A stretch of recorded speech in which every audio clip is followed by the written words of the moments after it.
Permission to carry on, sir.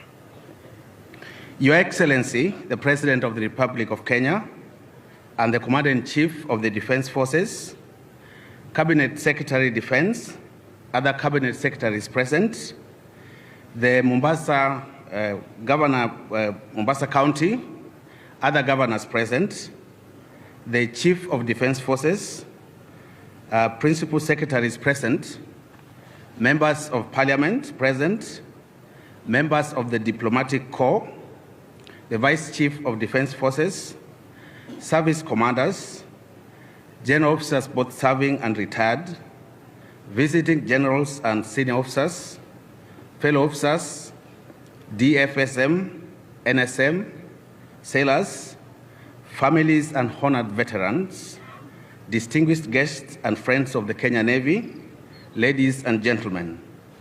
Sir, I warmly welcome you to the Kenya Navy and thank you for honoring us with your presence as we convene to celebrate the 60th anniversary of the founding of the Kenya Navy, themed Ulinzi Thabiti Baharini, miaka 60 ya kujitolea.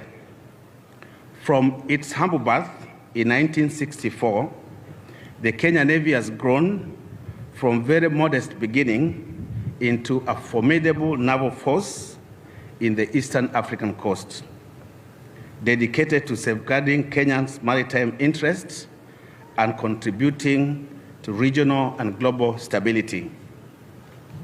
As we commemorate this significant occasion, it is fitting to honor the remarkable achievements of my predecessors, the distinguished fraternity of officers on whose broad shoulders I now stand.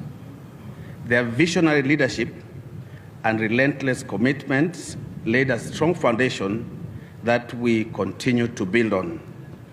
We remember the pioneering efforts of our first commanders, seconded from the Royal Navy.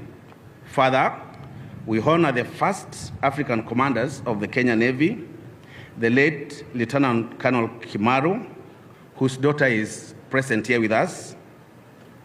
His vision and commitment to service ensured that the Kenya Navy got its foundation right as a source of national pride and resilience.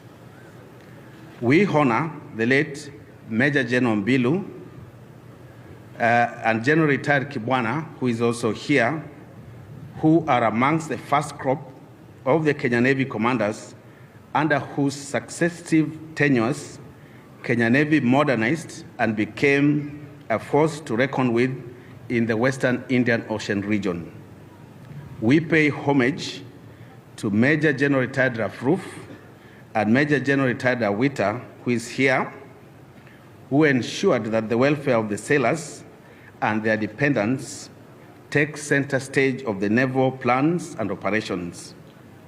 I salute General Retired Mwadede, who is here with us, together with his successor, Major General Retired Mkala, who became the first wartime naval generals.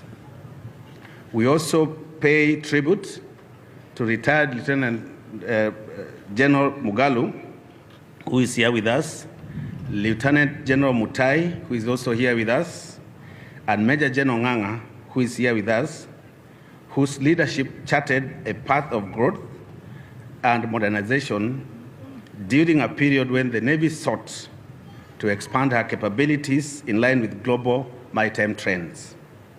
Over the decades, Kenya Navy has enhanced its operational readiness and strengthened its position in the global maritime arena.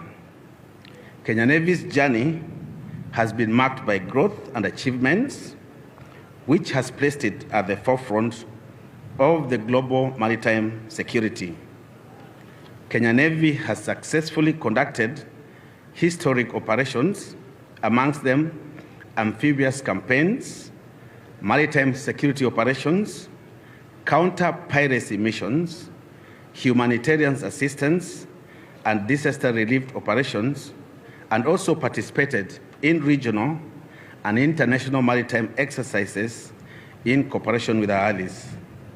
The Kenya Navy futures lies in embracing cutting-edge technology and capabilities that will enable the maintenance of a competitive edge and readiness in the ever-evolving and complex maritime security environment. In this regard, sir, Kenya Navy is partnering with the Kenya Shipyards Limited and other defense forces industries to produce maritime capabilities, including ships and other essential systems.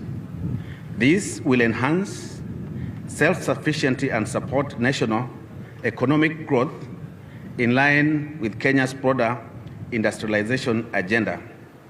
As I end, I wish to most sincerely thank the Government of Kenya and the Ministry of Defense for the continued support that has enabled Kenya Navy to reach this far. I extend my heartfelt gratitude to all the men and the women of the Kenya Navy, past and present, for their dedication and service. Your unflagging devotion to duty and country is at the core of our success. Kenya Navy remains steadfast in guaranteeing Kenya's territorial integrity and ensuring freedom of navigation within our waters. Thank you, and may God bless the Kenya Navy, the Kenya Defense Forces, and the Republic of Kenya. It is now my humble duty to invite the Chief of Defense Forces to make his remarks.